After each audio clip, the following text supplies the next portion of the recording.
For the past 2 weeks, the internet has argued about what happened to Nolan Wells. Theories have multiplied, accusations have flown in every direction, and through all of it, one thing has been missing: the actual record. Tonight, that changes. On my desk right now is the complete written statement the FBI released about this case, word for word, along with the emergency dispatch recording captured on the water that day and the first on-camera account from someone who was standing on that island when everything went wrong. Most of the coverage you have seen quotes a fragment here, a headline there. Almost nobody has put these pieces side by side and let them speak for themselves. That is exactly what we are going to do, because when you hear the statement, the recording, and the interview together, this case starts to look very different from the version circulating online. Before we begin, if you value coverage built on documents instead of rumors, take 1 second to like this video and subscribe to North American Crime Case. It tells the algorithm that careful storytelling still matters, and it makes sure you are here when the next development breaks. Now, let me take you back to where this begins. Nolan Xavier Wells was 18 years old, a college football player from Ocean Springs, a coastal town on the Mississippi Gulf. People who knew him describe a young man who pulled others toward him without trying. One of his closest friends would later say that Nolan was somebody you automatically felt comfortable talking to, the kind of person who brought an entire friend group together. On the morning of July 4th, 2026, that friend group loaded onto boats and headed for Horn Island, a barrier island sitting in federal waters off the coast. This was not a random outing. It had been planned as one final celebration before everyone scattered back to school and work after the holiday. Multiple boats made the crossing, all carrying people who knew each other, and by the accounts of those present, roughly 300 young people ended up gathered on that stretch of sand, many of them former high school classmates. The drinking started in the late morning. The music played. For most of the day, by every account available, it was exactly what it was supposed to be. Somewhere in the middle of that celebration, Nolan met a young woman. Her name has been publicly confirmed by her own family as Katie. The two of them had never met before that day. They spent time together on the island, talking, and according to a friend who was there, Nolan made it clear afterward that he genuinely liked her. Hold on to that meeting, because it sits at the center of everything that follows. As the afternoon wore on, the day began to fracture. One of the boats developed an electrical problem and needed to head back to shore. Groups started peeling away. His best friend later told a local newspaper that the last time he personally saw Nolan was sometime after 4 in the afternoon, hanging out with the girl and other friends. Both of them, he said, had left their phones sitting on the boat, which witnesses described as completely ordinary, since the dashboard held a pile of phones belonging to different people. Then came the moment this entire case turns on. The boats went home, Nolan did not.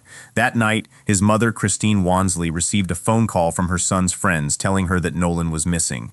Every other family on the coast got their child back. She got a phone call. She reported him missing that same night, and by the next day, the Jackson County Sheriff's Department had launched a massive search across the island and the surrounding water. Volunteers joined. Boats crisscrossed the channel. For 2 days, an entire community held its breath. On the morning of July 6th, searchers found Nolan's body in the water near the northwest shore of Horn Island. The search was over. The questions were just beginning. From the earliest days, Jackson County Sheriff John Ledbetter has been consistent about where the evidence points so far. Investigators suspect drowning, and he has stated publicly that they have seen no signs of foul play to this point. But he has also been careful to note that autopsy results are still pending, and Nolan's family has arranged an independent examination of their own. In other words, the official cause of death remains open, and both sides of this story are waiting on science that has not yet been released. Meanwhile, the public was not waiting for anything. Fingers were pointed at the friends who came home without him. A video clip filmed from a boat offshore went viral, appearing to capture a heated confrontation on the island, and the family's attorney suggested Nolan himself could be seen and heard in it. Online commentators filled every silence with a theory. Names were dragged, and into that storm came 3 words that set the internet on fire. The FBI is involved. To many people, those words could only mean one thing. Federal agents do not show up for a simple drowning, the theory went. Either this case had quietly become something far more serious, or someone powerful was managing the story. For days, that speculation ran completely unchecked, because the Bureau itself had said almost nothing. Then, on July 15th, the FBI's Jackson Field Office did something federal agencies rarely do in the middle of an active matter. It released a full written statement to a local news station, not a press conference, not an interview, a document. And I want you to hear what it actually says, because the wording is precise in ways that matter. The statement explains that while the FBI has assisted with certain aspects of the investigation in areas where federal tools and partnerships proved valuable to the Jackson County Sheriff's Office, the Sheriff's Office is leading the investigation and will continue to lead it. It describes a trusting, effective partnership between Jackson County and the Bureau, built over many years of working side by side on complex cases. It says federal support has been there from day one, as local investigators work to gather information and find answers for the Wells family and the wider community. Read that carefully, and two theories collapse at once. This is not a federal takeover, and it is not a cover story. It is support, offered to a local agency, on a case that local agency still owns. The sheriff himself reinforced this, confirming that the FBI has been helping examine digital evidence collected so far, and pointing out something most commentators missed entirely. Horn Island sits on federal land, which means his office works alongside the Bureau routinely. In his words, the involvement is not out of the ordinary. But buried inside that same document is a sentence that deserves far more attention than it has received. The statement reveals that at the federal level, the FBI has been working to address interstate threats received by individuals connected to this matter, and that this effort runs in parallel with Jackson County's independent investigation. Stop and consider what that actually means. The federal government's active role here is not primarily about how Nolan died. It is about threats serious enough to cross state lines, aimed at people tied to this case. And we know those threats are real, because the people receiving them have started speaking up. A county judge whose stepson was one of the 3 teenagers on the boat trip posted publicly about death threats directed at her family. The friend who later gave the first on-camera account said plainly that he and others who were on that island have been threatened as well, and that he worries for his friends and his family. The Bureau has not disclosed what any specific message said or named who received which one, and that restraint is deliberate, because repeating threatening language publicly can expose the very people an investigation is trying to protect. What stands confirmed is simple and serious. Somewhere out there, people reacting to this tragedy decided to commit crimes of their own, and federal agents are now working those cases. Now let me play you what the water itself recorded. Dispatch audio has been released from a private towing company, connected to the boat Nolan's friends used to return that day, the one with the mechanical trouble. In the recording, a voice can be heard requesting assistance. And when the operator checks on the passengers, the caller answers that everybody is on board. Everybody is on board. Sit with that sentence for a moment, knowing what we know now. Whoever spoke those words believed them, or believed something. Investigators have that recording. So do we. What it ultimately means, only the full investigation can say.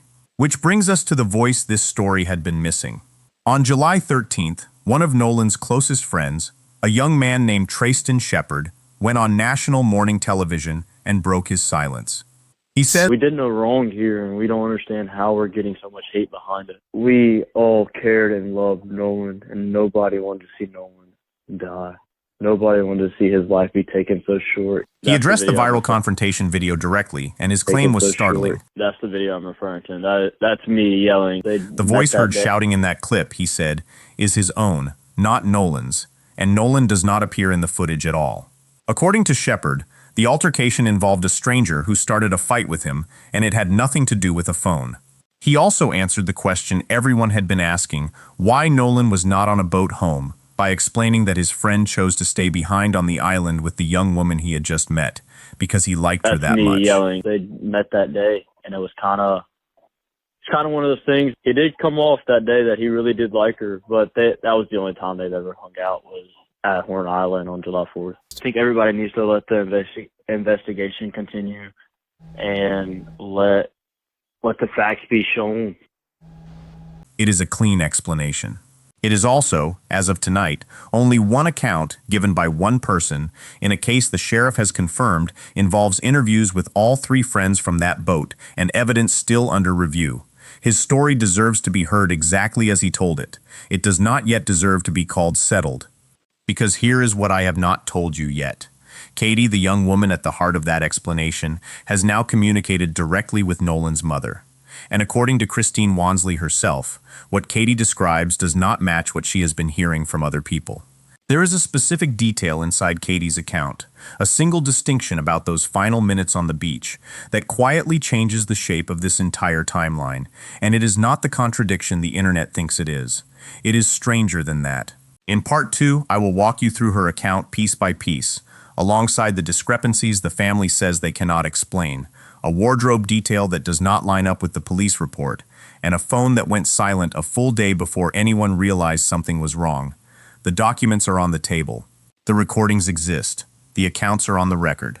And tomorrow, while the questions remain open, Nolan Wells will be laid to rest. Subscribe to North American Crime Case right now and tap the like button before you go, because it genuinely determines whether coverage like this reaches the people searching for real answers. Turn on notifications, share this with someone following the case.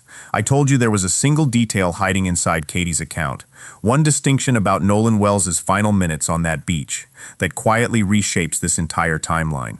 Tonight, you get that detail, and I promise it is not the contradiction the internet has been screaming about. It is something subtler, something that shifts the central question of this case from where everyone has been looking to a window of time that nobody, not the friends, not the family, not the investigators, has yet been able to account for, and that is only where tonight begins. Because beyond Katie's account, we are going inside the machinery of this investigation itself. A grand jury now waiting down the road, 6 separate processes running at the same time, a phone that both sides will finally examine together, and a piece of viral evidence that millions believed proved Nolan survived that island, until the metadata told a different story.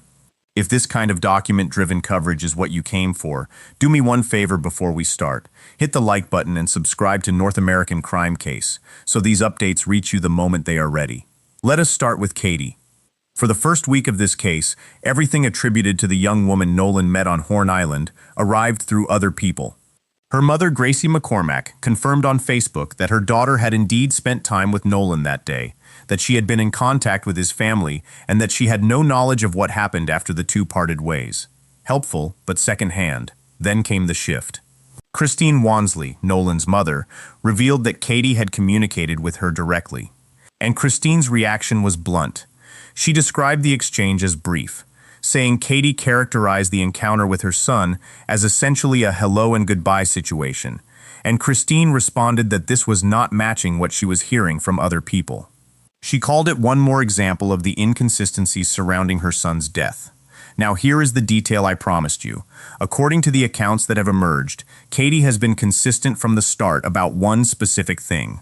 After she and Nolan spent time together, she returned to a boat with her own friends, and she assumed, based on their conversation, that Nolan was heading back to rejoin his group. She assumed it. She did not see it. Katie never actually watched Nolan step onto any boat. Understand why that changes everything. The public has treated this case as a head-on collision between two eyewitness stories. On one side, the family's attorney has said a young woman reported that Nolan told her he was going back to board with his friends.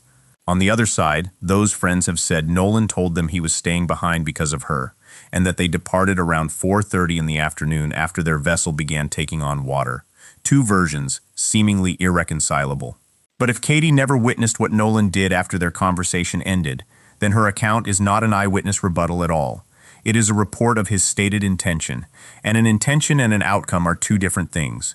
Both stories could technically be true at different moments if something changed in between. Which means the real mystery of this case is no longer which group of teenagers is lying, it is what happened inside the unexplained gap between the last words Nolan spoke and whatever came next. As of tonight, no one has publicly accounted for that gap, and the family will tell you the gap is not the only thing that troubles them. Police paperwork listed Nolan as wearing black shorts when he vanished, yet his mother says a young woman from the island sent photos from that day showing him in blue. His Snapchat, which he updated constantly, reportedly showed no activity for the full 24 hours before he disappeared. His phone and his keys came off the island with his friends, and the family says they had to track the device down themselves, with help from a monitoring app. Their attorney, Ben Crump, has gone further, alleging that messages appeared to have been deleted from that phone. And attorney Eric Hertz, who leads the family's independent investigation, said the family still had not received the incident report, despite Mississippi law entitling victims to certain information within 72 hours. I want to be careful here. These are the family's stated concerns and their lawyers' allegations, raised publicly and on the record. None of them has been confirmed as evidence of wrongdoing by any investigating agency, and the sheriff maintains that nothing so far indicates foul play. Both of those realities can coexist, and an honest account of this case has to carry them together. So where does the investigation itself actually stand? On July 15th, Nolan's parents sat down for the first time with Jackson County District Attorney Angel Myers McElrath. Out of that meeting came the most consequential procedural development yet. Once the sheriff's office completes its work, the findings will be presented to a grand jury, which will determine whether criminal charges are warranted. Crump said the family asked the district attorney to pursue this zealously, telling her, in his words, that certain people in the South are investigated differently, a reference to the racial dimension this case has carried from its earliest days, as a black teenager who went to that island with white friends and never came home.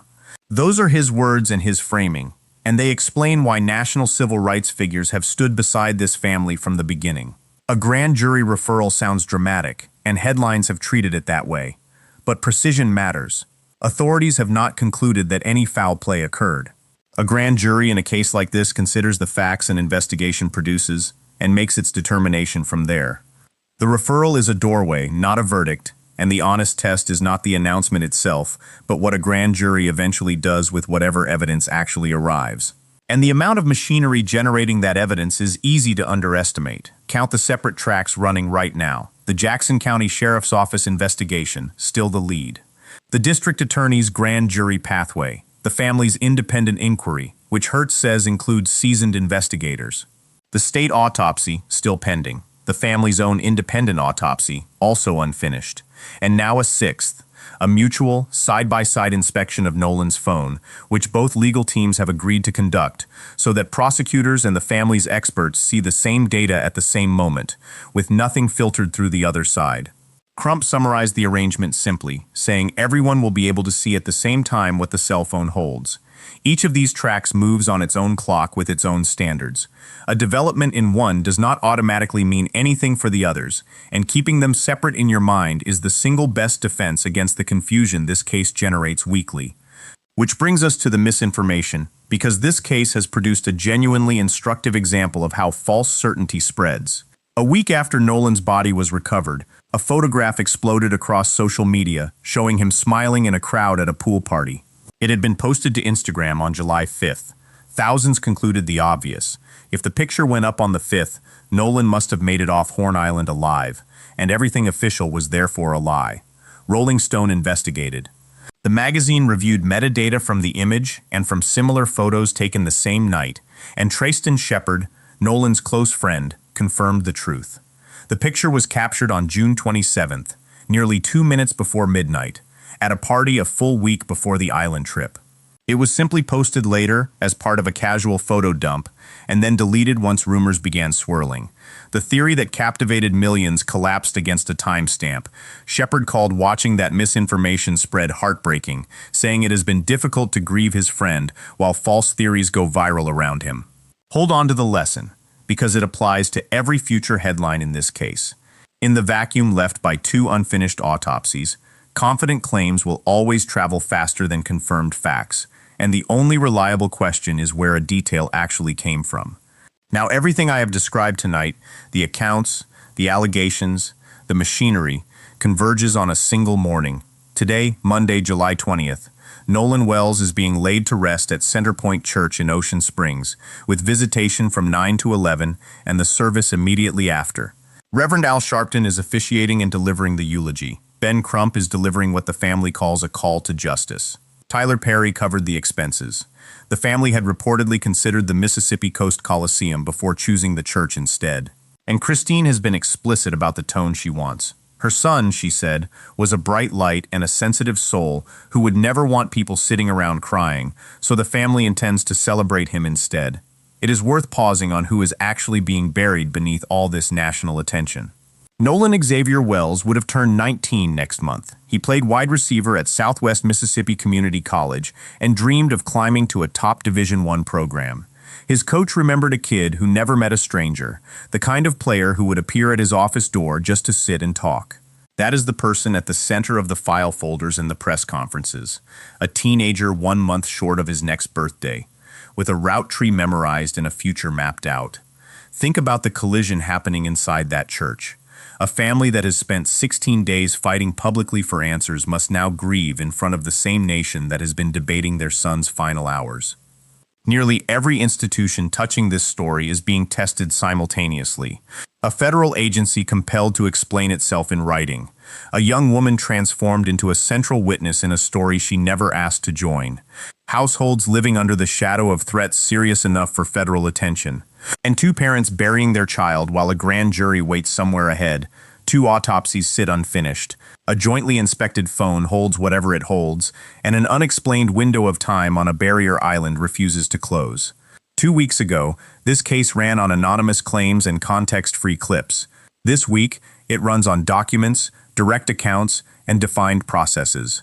That is not an answer, but it is a more honest case than it was, clearer about what it knows and humbler about what it does not.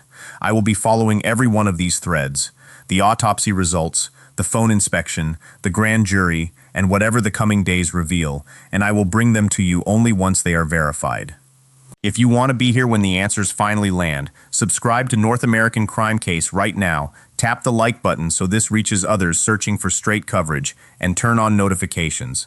Until the next update, thank you for watching, and goodbye for now.